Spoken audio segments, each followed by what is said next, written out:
नमस्कार, मैं हूं नीरज मेहरा और आप देख रहे हैं एवन टीवी का खास कार्यक्रम मुद्दा है गरम। मुद्दा गरम में बात करेंगे हम देश में कोरोना के नए वेरिएंट ओमिक्रॉन को लेकर, जिसने दुनिया में चिंता बढ़ा दी है। दुनिया के 38 देशों में कोरोना वेरिएंट का संक्रमण पाया गया है। हमारे देश में भी 5 राज्यों में ओमिक्रॉन के मरीज पाए गए हैं। राजस्थान में 9 पेशेंट अब तक पाए जा चुके हैं और जयपुर में ही 5 लोग हैं। एक ही परिवार के 9 लोग हैं और सभी लोग जो है, इनमें से 4 लोग जो दक्षिण अफ्रीका से आए थे, उनके संपर्क में आने से आए हैं। देश की बात करें तो उनमें जो ज़्यादातर मरीज सामने आए हैं, उनमें दक्षिण अफ्रीका से आने वालों के संपर्क के कारण ही ये जो है ओमिक्रॉन के मरीज बढ़ रहे हैं। ऐसी स्थिति में देश में और राजस्थान में भी प्रशासन ने, सरकार ने जो है व्यवस्था की है। जयपुर के RUHS को डेडिकेट कर रखा पहले से ही कोरोना के लिए, और ओमिक्रॉन के लिए भी डेडिकेट किया हुआ है। इन जो जयपुर में मरीज पाए गए हैं, उनका इलाज भी जयपुर के RUHS में हो रहा है। आखिरकार ओमिक्रॉन के कारण लोगों को कितना खतरा है, क्या डर है, क्या ये डेल्टा से और आम जो कोरोना है उससे ज़्यादा खतरनाक है, इन तमाम बातों पर चर्चा के लिए मेरे साथ जुड़ रहे हैं RUHS के डॉक्टर सुरेंद्र गिंठाला जी। गिंठाला जी, आपका बहुत बहुत स्वागत है। हमारे साथ फोनलाइन पे भी जुड़ेंगे अन्य लोग, उनका भी स्वागत करेंगे। लेकिन पहले बात करेंगे हम गिंठाला जी से। आखिरकार सुरेंद्र जी, क्या मानते हैं आप, ये जो डेल्टा और जो कोरोना था उससे भी ज़्यादा खतरनाक है, उससे भी ज़्यादा भयावह है? किस तरह से आप लोग देख रहे हैं? क्योंकि अभी तक इसके बहुत सारी जो है अध्ययन हो रहे हैं, बहुत सारी इसके बारे में अभी तो आप लोग कर रहे हैं, सर्वे कर रहे हैं, कई तरह के इसमें अध्ययन होने हैं। लेकिन अभी जो आपके पास किस तरह की गाइडलाइन आएगी कि आखिरकार ओमिक्रॉन का पेशेंट आएगा, उसे किस तरह से ट्रीट करना है? क्या कोरोना की सामान्य दवाई देनी है, या डेल्टा में जो दवाइयाँ इस्तेमाल कर रहे थे वही दवाइयाँ दे रहे हैं, या फिर कोई नया इसमें कुछ आया आप लोगों के पास? जी नीरज जी, अभी जो ओमिक्रॉन वेरिएंट है उसके बारे में ज़्यादा बोलना बहुत जल्दबाजी होगी। लेकिन जो अभी इनिशियल जो पेशेंट्स हैं, लाइक अन्य जो भी देशों में आए हैं और हमारे यहाँ पे भी जो पेशेंट आए हैं, वो बहुत ही माइल्ड सिम्टम्स हैं। डेल्टा के मुकाबले बहुत ही हल्के सिम्टम्स हैं, लाइक बदन दर्द करना, गले में खराश होना, सर दर्द करना, तो ये थकान होना। और जो इनिशियल जो उनके CT स्कैन वगैरह फेफड़ों की जो जांचें की हैं, तो वो एकदम नॉर्मल है, उनमें कोई दिक्कत नहीं है। तो इनिशियल जितनी भी रिपोर्ट्स और रिसर्च आर्टिकल या फिर न्यूज़ जो भी अन्य देशों में जो ओमिक्रॉन के मरीज मिल रहे हैं, तो वो बहुत माइल्ड इन्फेक्शन है, तो कोई चिंता की बात नहीं है। लेकिन ये थोड़ा म्यूटेशन बहुत ज़्यादा हो गए हैं, और डेल्टा में जो म्यूटेशन थे 30, तो इसमें 50 म्यूटेशन हो गए हैं। तो म्यूटेशन थोड़े ज़्यादा होने की वजह से इसका संक्रमण की जो गति है वो बढ़ गई है, मतलब तेजी से संक्रमण फैल रहा है। लेकिन इसका मतलब ये नहीं है कि कोई तेजी से वायरस फैल रहा है तो इसका मतलब ये नहीं कि वो घातक होगा, उसका विरुलेंस भी घातक हो सकता है। क्योंकि जैसे कॉमन कोल्ड हर सर्दियों में सबको होता है, बहुत तेजी से फैलता है, लेकिन वो नॉर्मल डिजीज है।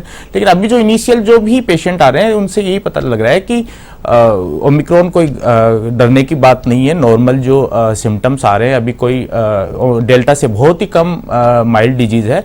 अभी भी हमारे लिए जो चिंता का विषय है वो डेल्टा होना चाहिए, क्योंकि ओमिक्रॉन नहीं। लेकिन फिर भी जिस तरह का माहौल बनाया जा रहा है, जी आपने देखा लगातार इस बात को फैलाया जा रहा है कि ओमिक्रॉन बहुत खतरनाक है, बहुत घातक है, और कई गुना खतरनाक है, जबकि अब तक कोई भी कैजुअलिटी इससे नहीं हुई है। बड़ी राहत की बात है, जनहानि कोई नहीं हुई है, ये हमारे लिए बड़ी राहत की बात है। लेकिन जिस तरह से इसको प्रचारित किया जा रहा है, क्या आपको लगता नहीं कहीं लोगों में डर बैठ रहा है कि यार नहीं, ओमिक्रॉन हो गया तो न जाने क्या होगा? जी क्योंकि ये जो हुआ है ना, वो पहली लहर दूसरी लहर में जो अपन ने जो देखा, जो तबाही मची, तो उससे है कि उसके कारण अभी जो नया वेरिएंट आएगा, और आगे भी हो सकता है और म्यूटेशन हो जाए आगे, तो ये डर बैठ गया लोगों के अंदर। तो उसके लिए जो पैनिक है वो लोग हो रहे हैं कि भी नया वेरिएंट आ गया, कितना तेजी से फैल रहा है, जो न्यूज में अपन को दिखाई देखते हैं हम रोज। लेकिन क्या है कि तेजी से फैलना एक अच्छी चीज है ना। अभी तक आप पुराने जितने भी पेंडेमिक आए हैं या फिर जितने भी वायरस की डिजीज या कुछ भी आया है, उसमें एक चीज देखने लायक है कि जितनी तेजी से जो फैलता है वो उतना घातक नहीं होता है ना। तो अभी भी अपने लिए कोई जो इनिशियल जितने भी पेशेंट्स के अपन ने रिपोर्ट्स देखी हैं, तो एकदम नॉर्मल है, माइल्ड डिजीज है। तो डेल्टा वेरिएंट अभी भी हमारे लिए खतरा है, उसके बारे में हमें चर्चा ज्यादा करनी चाहिए। उसके चक्कर में मतलब हमें ये ओमिक्रॉन के चक्कर में डेल्टा को नहीं भूलना चाहिए। और पैनिक नहीं होना है। पैनिक होने से क्या होगा? कुछ नहीं होने वाला है ना। अपन को सिम्टम्स वही है जो पहली वेव में बताया, जो दूसरी वेव में बताया है ना, कि सोशल डिस्टेंसिंग, मास्क पहनना है, हैंड वॉशिंग, ये सिर्फ कोरोना के लिए नहीं है, हर प्रकार की बीमारियों पे, ये मौसमी बीमारी है, कोई भी वायरल या बैक्टीरियल डिजीजेज है, तो ये तीनों रामबाण की तरह काम करते हैं, तो इन पे हमें फोकस करना चाहिए। आपको लगता है डेल्टा ज्यादा खतरनाक है? जी जी जी, डेल्टा अभी भी ज्यादा खतरनाक है ओमिक्रॉन से, हमें डेल्टा पे ही कंसंट्रेट करना चाहिए, क्योंकि अभी इनिशियल जितने भी केसेस आए हैं वो बहुत ही माइल्ड डिजीज है ओमिक्रॉन, और अभी रिसर्च होना और बाकी है। अभी तो कुछ ऐसा कोई केस नहीं आया ना कि जिसको हम देख के बोल दें कि लंग इन्वॉल्वमेंट हो रहा है, फेफड़ों में बहुत ज्यादा तेजी से ये न्यूमोनाइटिस कर रहा है, तो ऐसा कोई केस अभी मिला नहीं है हमें। अभी जो ओमिक्रॉन के पेशेंट आए हैं आरयूएचएस में ही है, उनमें किस तरह के सिम्टम्स देखेंगे? कुछ डिफरेंट है क्या है पुराने जो, क्योंकि आपने डेल्टा भी हैंडल किया है, कोरोना भी हैंडल किया है, तो आपको क्या अंतर नजर आ रहा है उनमें? कुछ दिख रहा है आपको? जी, अभी तो जो पेशेंट ओमिक्रॉन के जो भी पेशेंट हमारे यहाँ आए हैं उनमें से अधिकतर तो एसिम्टोमेटिक है, उनको कोई लक्षण ही नहीं है। जी जी। कुछ में हल्का बदन दर्द, गले में खराश, थकान, ये सिम्टम्स है, और उनकी सीटी स्कैन रिपोर्ट्स में एकदम नॉर्मल सीटी स्कैन, उनके लंग इन्वॉल्वमेंट हुए नहीं, फेफड़ों में तो उनके कोई प्रॉब्लम पाई नहीं गई है। तो अभी जो जितने भी, और इवन सिर्फ इंडिया में नहीं, ओमिक्रॉन वेरिएंट के कितने भी केसेस, बाकी आप साउथ अफ्रीका की बात कर लो, वहां पे भी सब माइल्ड डिजीजेज हैं, कोई कैजुअलिटी नहीं हुई है। जितनी भी कैजुअलिटी अभी कुछ दिनों में जो अपन देख रहे हैं कि कोविड से डेथ हो गई, वो सब डेल्टा की वजह से हुई, ओमिक्रॉन की वजह से अभी कोई डेथ रिपोर्ट नहीं हुई है। मुझे लगता है कि अभी सारा फोकस जो है डेल्टा की तरफ करना चाहिए। जी, अभी तो बचाव पर ज्यादा फोकस करना चाहिए। ओमिक्रॉन से घबराने की जरूरत नहीं है, बिल्कुल नहीं घबराना है। कोई डेल्टा ओमिक्रॉन आया, उसके बाद कोई और इसका वेरिएंट आ जाए, म्यूटेशन आते रहेंगे समय, बिल्कुल बिल्कुल। ये तो क्या है कि वेरिएंट आते रहे, जैसे म्यूटेशन होगा, अपन अभी कॉमन कोल्ड चल रहा है, अपन को कॉमन कोल्ड है, ऊपर से अगर अपन को कोविड हुआ तो वो उस वायरस के साथ मिलके अपने एक दूसरे के कुछ पार्ट है वो एक्सचेंज कर लेते हैं, तो जिससे उनका क्या है, म्यूटेशन हो जाता है। तो ये तो चलता रहेगा, लेकिन कोई भी बीमारी आए, अपन की जो ये सीजनल अपनी बीमारियां देख ले, तो वायरल डिजीजेज हैं, तो इनमें अपन को कुछ चीजें हैं वो हमेशा ही ध्यान रखनी है। कुछ नया नहीं है कि वो ही हैंड वॉशिंग है, अपन को सोशल डिस्टेंसिंग है, मास्क पहनना है। कोई अलग से इसकी जांच हो रही है, या वही जो है कोरोना की जांच थी उसी जांच के अंदर इसकी पहचान हो रही है कि नहीं ये ओमिक्रॉन है, ये डेल्टा है, ये कोरोना? जी जी, देखो गोल्ड स्टैंडर्ड, आप जितने भी वेरिएंट आए, गोल्ड स्टैंडर्ड अभी भी आरटीपीसीआर है, आपका थ्रोट स्वाब और नेजल स्वाब ही जो है वो गोल्ड स्टैंडर्ड है, उसी से डिटेक्ट होता है। अपन को कौन सा वेरिएंट है ये पता करने के लिए फिर जीनोम सीक्वेंसिंग करवानी पड़ती है, वो फिर अपन को और थोड़ा अपने यहाँ हो रही है जयपुर में या बाहर? जी जी जी, जयपुर में हो रही है, एसएमएस में होती है जी जीनोम सीक्वेंसिंग। तो मतलब जांच वही है, जांच की प्रक्रिया वही है, कोई अलग से नहीं है, सेम प्रक्रिया। तो अभी अगर हम बात करें कि अगर ये ओमिक्रॉन बढ़ता है जयपुर में या राजस्थान में या देश में, तो क्या हम लोग इसके लिए तैयार है, निपटने के लिए? जी बिल्कुल तैयार है। अपन ने जो फर्स्ट वेव के बाद अपन ने सेकेंड वेव के दौरान और बहुत कुछ अपन ने डेवलपमेंट कर लिया, इतने सारे आईसीयूज हो गए, इतने सारे बेड्स हैं अपने पास। आरयूएचएस पूरा ही पिछले 2-2.5 साल से डेडिकेटेड एक हॉस्पिटल बना हुआ है, जरूरत पड़ने पर बाकी जयपुरिया हॉस्पिटल, बाकी हॉस्पिटल्स को अपन डेडिकेटेड बना दिए गए थे सेकेंड वेव के दौरान। तो अभी भी उनको अपन कोरोना की तीसरी लहर का अंदेशा था सब लोगों को, तो अभी भी उनको डेडिकेटेड वो कोविड हॉस्पिटल ही है, क्योंकि बाकी देशों में तीसरी चौथी लहर आ रही है, तो अपन को भी ये था कि भाई यहाँ पे भी तीसरी लहर आ सकती है। तो अभी तो हर जगह आप देखो, डिस्ट्रिक्ट लेवल पे, पीएचसी सीएचसी पे भी ऑक्सीजन प्लांट्स लग गए हैं, जो तो ऑक्सीजन भी अभी पर्याप्त मात्रा में, बेड्स भी यहाँ पे, सारी तैयारियां हैं पूरी, कोई चिंता की बात। चलिए डॉक्टर साहब, आपसे चर्चा जारी रहेगी मुद्दा गरम में, लेकिन लेते हैं छोटा सा ब्रेक के बाद फिर हाजिर होंगे। बात करेंगे वेरिएंट ओमिक्रॉन को लेकर कि किस तरह से ओमिक्रॉन ने चिंता बढ़ा दी है। हालांकि आपका कहना है कि ओमिक्रॉन से अभी तक कोई जनहानि नहीं हुई है, इतना खतरनाक नहीं है, इतना घातक नहीं है जितना डेल्टा खतरनाक है। फिलहाल लोगों को अपने आप सावधानी बरतनी होगी, जो निर्देश है उनका, कोरोना प्रोटोकॉल है उनका। देश और दुनिया में ओमिक्रॉन ने चिंता बढ़ा दी है। हमारे साथ डॉक्टर सुरेंद्र घिंटाला है, घिंटाला से बात हो रही थी। डॉक्टर साहब, इसके लक्षण क्या है, क्या कोई पहचान की जा सकती है? यदि किसी को सामान्य जुकाम बुखार होती है तो वो आसपास के डॉक्टर से अपना इलाज कराए, या सीधा जाके उसको जांच करानी चाहिए ओमिक्रॉन के चक्कर में? देखो, इसके जो अभी नए वाले जो ओमिक्रॉन जो वेरिएंट है, इसके जो सिम्टम्स है वो बहुत ही माइल्ड सिम्टम है। आपको जैसे कि थकान ज़्यादा हो रही है, आपका बदन दर्द कर रहा है, आपका सर दर्द कर रहा है, गले में खराश हो रही है, तो ये तो जो नॉर्मल जो मौसमी बीमारियां अपने यहाँ कॉमन कोल्ड होता है उसके भी सेम सिम्टम ही होते हैं। तो इसको इससे फर्क करना बहुत ही मुश्किल काम है। तो अपन जब तक जाके अपन हॉस्पिटल में जाके अपन जांच नहीं कराएंगे, जब तक आरटीपीसीआर नहीं कराएंगे, तब तक अपन इनको फर्क नहीं कर सकते इन दोनों में कि भी कौन सा है, कॉमन कोल्ड है या फिर ओमिक्रॉन वेरिएंट है। सब लोग जब घर में आम आदमी को सामान्य जुकाम हो जाती है या उसके खांसी हो जाती है परिवार में, तो देखा गया कि प्राय पूरे परिवार में ही खांसी हो जाती है फिर। जी जी जी। तो ऐसी स्थिति में क्या पूरे परिवार को जाके जांच करा लेनी चाहिए या पहले स्थानीय जो डॉक्टर होता है लोकल लेवल पे उस पर इलाज कराना चाहिए क्या? जी जी जी। अभी तो क्या है, अभी अपन क्या है कि ओमिक्रॉन जो वेरिएंट है, जो इनिशियल अपन देख रहे हैं कि इतना घातक नहीं है, लेकिन अभी इसके बारे में और भी स्टडी करना और भी जानना बहुत जरूरी है, जो अध्ययन चल रहा है, जिसके बाद अपन को पता चलेगा कैसा। अभी तो अपन को क्या करना है, क्योंकि जैसे ओमिक्रॉन आ गया अपने इंडिया में, तो अपन को जैसे ही ऐसे सिम्टम है, गले में खराश है, बदन दर्द, सर दर्द, थकान हो रही है, तो अपन को तुरंत अपन को इन्वेस्टिगेट करवाना है, आरटीपीसीआर करवाना है, जो कि हर गवर्नमेंट हॉस्पिटल में अब अवेलेबल है, जो कोविड का आरटीपीसीआर टेस्ट है। तो अपन को जागरूक होना पड़ेगा, तभी अपन को धीरे धीरे जितने केसेस अपने पास आएंगे, देखेंगे कि भी माइल्ड डिजीज है, तो उससे अपन फिर रिसर्च में भी हेल्प मिलती है। तो अपन को तुरंत हॉस्पिटल में जाके जाँच करवानी चाहिए। ओमिक्रॉन ने चिंता बढ़ा रखी है, प्रशासन ने सतर्क किया, सरकार ने आप लोगों की छुट्टियां कैंसिल कर दी है, और इसी बीच जो रेजिडेंट्स डॉक्टर्स हैं उन्होंने हड़ताल की चेतावनी दी है। आपको लगता है रेजिडेंट्स की हड़ताल का प्रभाव सीधा सीधा चिकित्सा व्यवस्था पर पड़ेगा?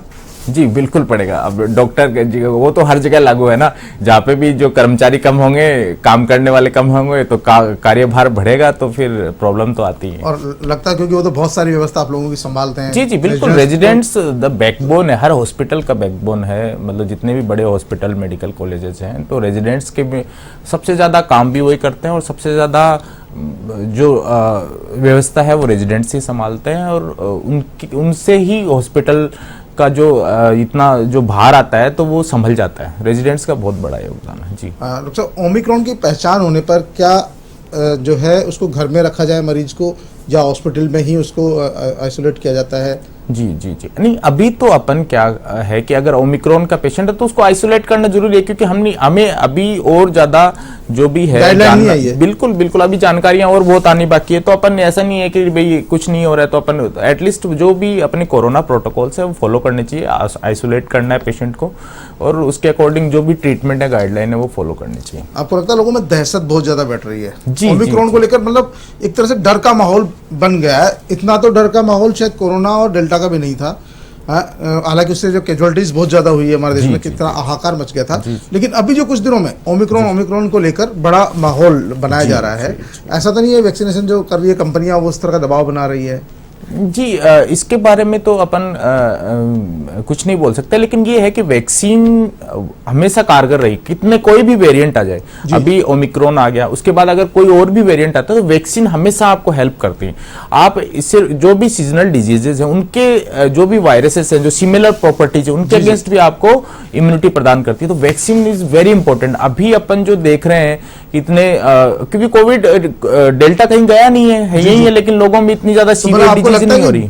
वैक्सीनेशन जिन्होंने करवा रखा है, जिन्होंने 2 डोज लगवा रखी है, वो ज्यादा सेफ है बजाय उनके जिन्होंने अभी तक एक भी डोज नहीं लगवाई है, या किसी ने 1 डोज लगवा ली है। बिल्कुल बिल्कुल। जो दोनों डोज लगा रखी है उन्होंने, वो एकदम मतलब बिल्कुल सेफ। तो अपन क्या वायरुलेंस आएगा, क्या इसकी प्रॉपर्टीज आगे, क्या वेरिएंट आए, लेकिन हाँ डेल्टा के लिए बहुत ही, अगर आपने दोनों डोज लगाए हैं, सुरक्षित है। इवन ओमिक्रॉन के लिए भी अभी तक ऐसी कोई स्टडी नहीं है कि भी वैक्सीन काम नहीं करेंगी, वो वैक्सीन से सुरक्षित हैं। बिल्कुल दोनों डोज लगवानी चाहिए सबको, वैक्सीन बहुत ही प्रोटेक्टिव है। आप लोगों से अपील करना चाहेंगे कि जिन्होंने वैक्सीन नहीं लगवाई है, जिस तरह से एक के बाद एक वेरिएंट कोरोना के आ रहे हैं, पहले कोरोना, फिर डेल्टा, फिर ओमिक्रॉन, तो लोगों को जो वैक्सीनेशन के लिए आगे आना चाहिए, आगे बढ़कर वैक्सीनेशन करवाना चाहिए?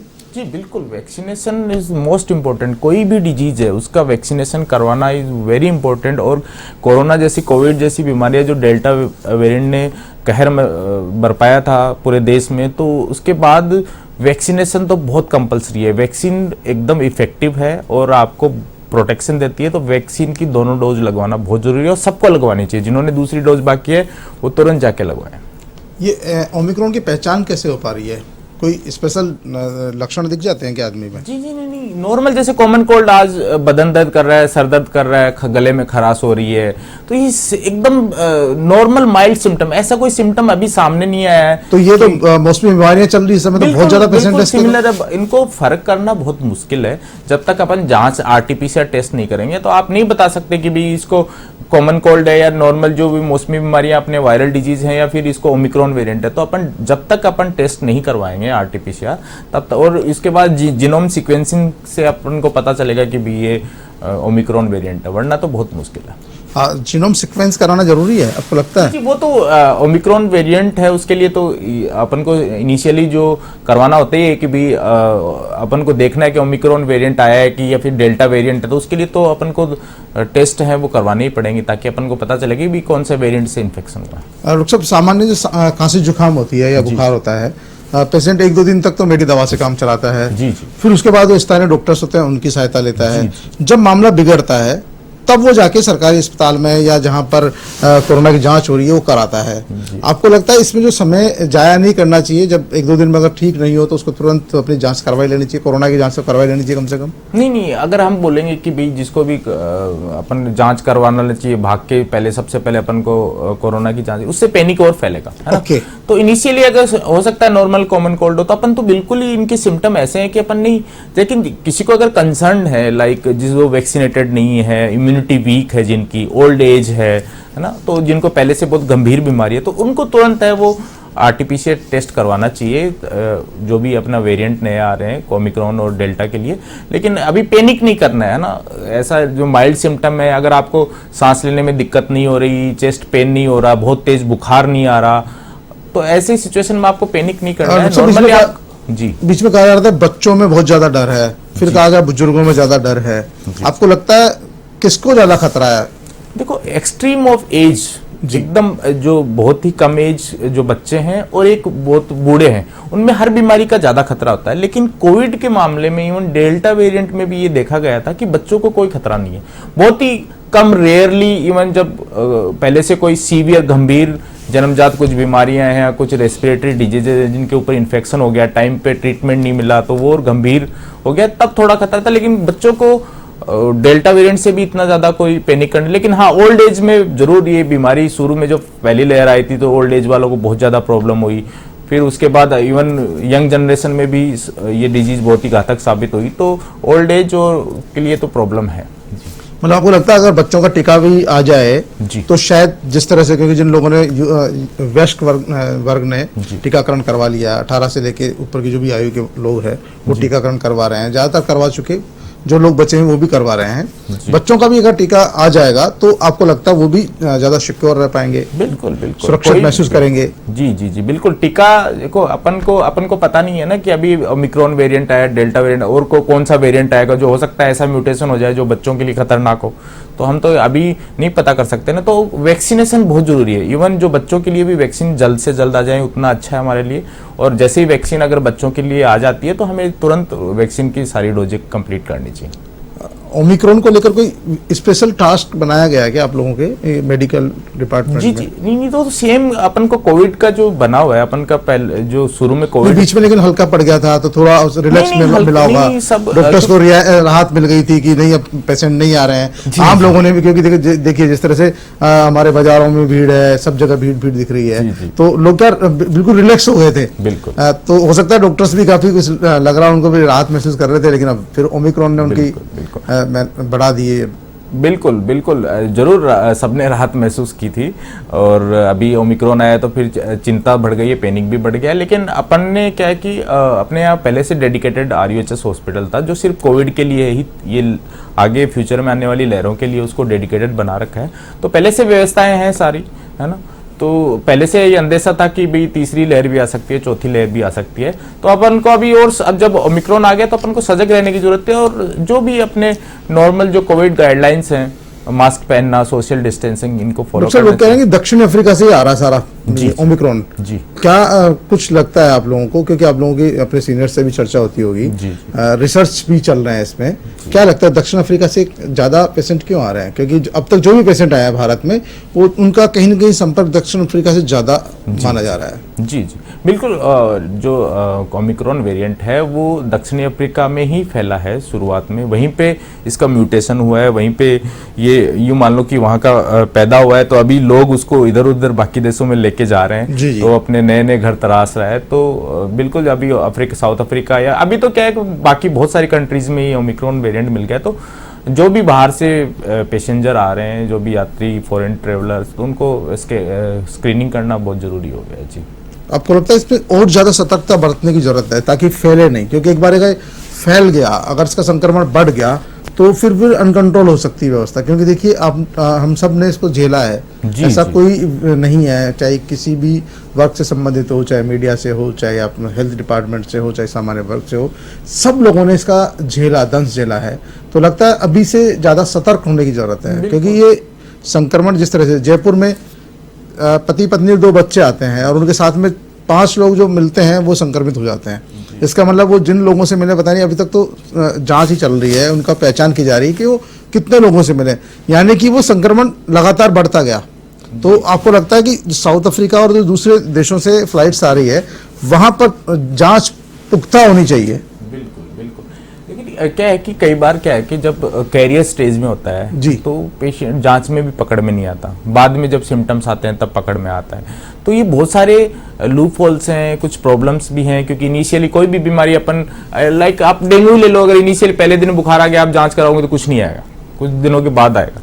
तो कई बार अपन उसमें टेस्ट में भी डिटेक्ट नहीं होता। इवन डेल्टा वेरिएंट तो आप देखो कि आरटीपीसीआर टेस्ट में डिटेक्ट ही नहीं, सीधा सीटी स्कैन पे आ रहा था, सीटी स्कैन पे न्यूमोनिया आ रहा था, आपका आरटीपीसीआर नेगेटिव आ रहा था। ठीक बात तो है। ये अपने रूप चेंज कर रहा है, नए नए वेरिएंट का अलग अलग जो है प्रॉब्लम अपन फेस कर रहे हैं। लेकिन सजग रहने का बहुत जरूरत है, क्योंकि अपन ने पहले भी बहुत सारी कोरोना की वजह से प्रॉब्लम्स देखी हैं। तो अभी अपन को और कुछ है नहीं, कुछ नया कुछ नहीं है, पुरानी चलिए, डॉक्टर चीजें। साहब, आपने ओमिक्रॉन को लेकर जो लोगों में दहशत का माहौल था, चिंता बढ़ रही थी लगातार, उसको लेकर काफी कुछ क्लियर किया, काफी कुछ बताने के बाद कोशिश की कि ओमिक्रॉन इतना ज्यादा खतरनाक नहीं है जितना कि डेल्टा और दूसरे इसका कोरोना खतरनाक था। अभी तक इससे कोई किसी तरह की कैजुअलिटी नहीं हुई है, लेकिन फिर भी क्योंकि ये संक्रमण है, फैलता बहुत तेजी से है, ऐसे में सतर्कता बरतना बहुत जरूरी है। सरकार ने, प्रशासन ने तमाम व्यवस्थाएं कर रखी है, लेकिन खुद का बचाव खुद को ही करना पड़ेगा। मुद्दागृह में आप आए, आपका बहुत बहुत धन्यवाद।